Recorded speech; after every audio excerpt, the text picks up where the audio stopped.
Coach, start with an opening statement. Move on to Coach. Yeah, it's about what I thought it would be.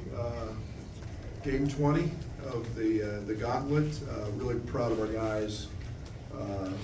You know, it's always a challenge, senior night, and they had 4 that Buzz was awfully proud of, and it had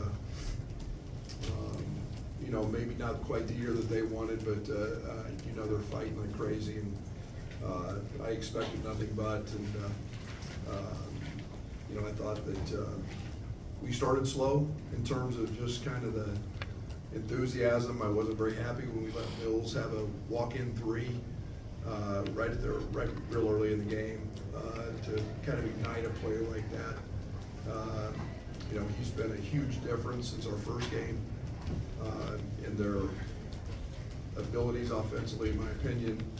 Very talented, and I thought Merck was a guy that was probably the difference for us in the first half on the offensive glass. A game, we out-rebounded them 16 in the first game, and we were down 1 1/2.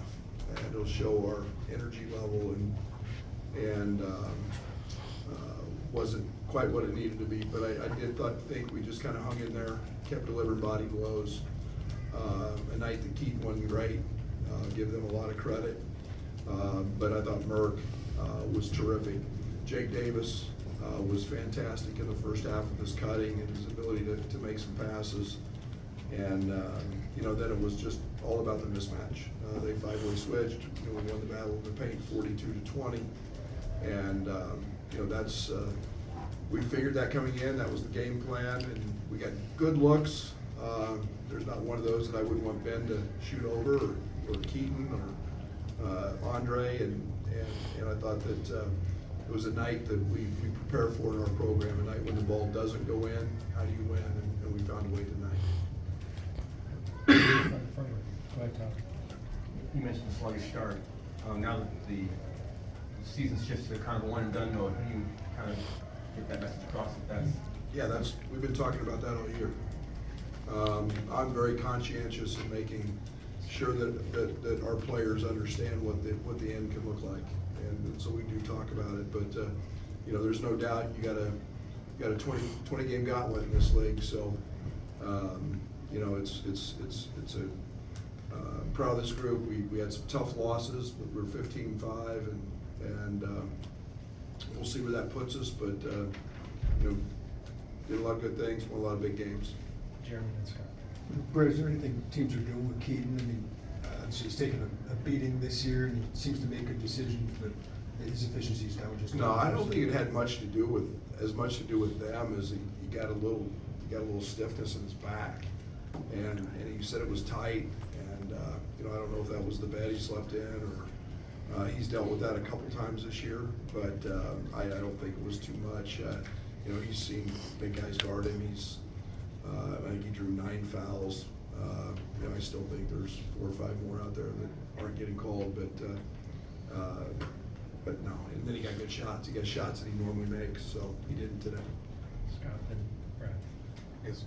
After you challenged that late out of bounds call, I mean, you spend the whole time out on that baseline out of bounds play. Just what's yeah, it's one we've run before, but we haven't run it a little bit, and you know, we were pretty sure we all saw it that way, and you know, Quay Jones handles all of that on our bench, and he was probably the MVP of the day with some of the challenges, and then you know, the give me an opportunity to see the flagrant call. So you know, I thought it was you know, the right play, and we knew we were getting a matchup.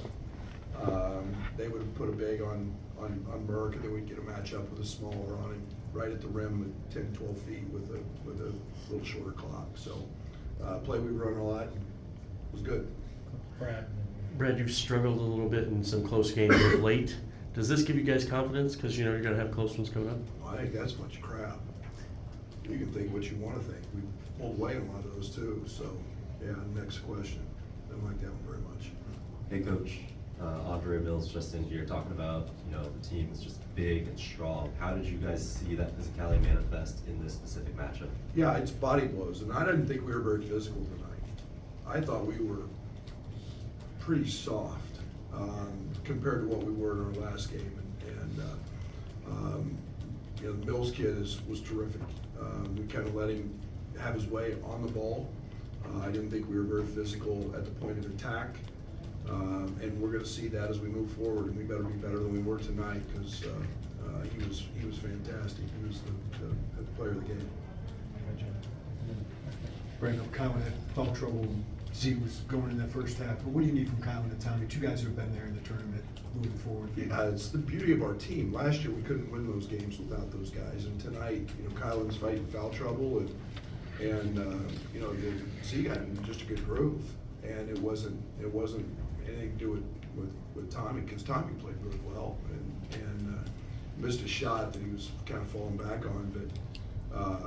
But it wasn't that he was playing bad. I was just, you know, felt Z was impacting the game at the rim and kind of had a nice rotation with that five.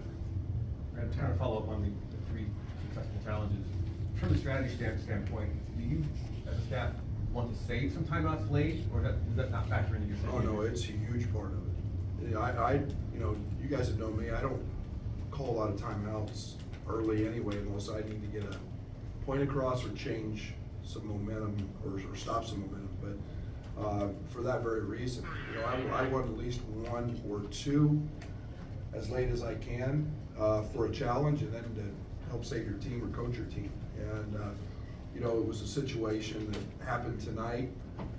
We didn't have the jump ball, and we told our team in the last 4 minutes of the game, we don't have the jump ball if there's a tie-up, so call the timeout. We had 3. So there's a lot of benefits to having timeouts. Okay, this will be our last one. I guess on the physicality, if I may, the energy, just to get that from Merck early, what was that difference? And did you feel like he could be that guy, you know, earlier in the game when maybe everybody else was? Yeah, I mean, if I can take Andre, and so Andre's had the flu, which I have too. So Wednesday, he's lost 10 pounds. I didn't lose that much, unfortunately. But I mean, and I still don't feel very good. So he's, he had 2 great days of practice before the Oregon game. Merck carried that. Merck had that same bite. If I can get our guys to understand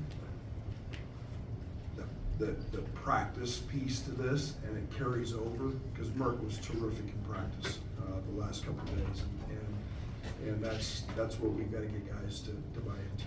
Okay, thank you. Outside our locker room, we'll have Lokovich involved.